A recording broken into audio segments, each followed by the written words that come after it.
let's have a look at fastening off our yarn so we can change colour. Chain 1 and then pull the hook up so your loop is really open. Grab your scissors and trim the yarn, leaving about 10 centimeters of tail end.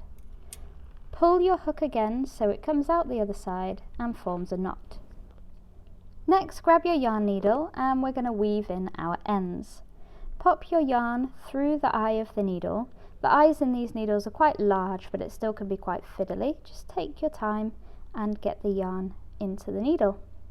Next, we're going to grab our work and pop the needle through the stitch and just weave in those tail ends. Go one side and then back the other way, putting your needle through the stitch and weaving in those tail ends.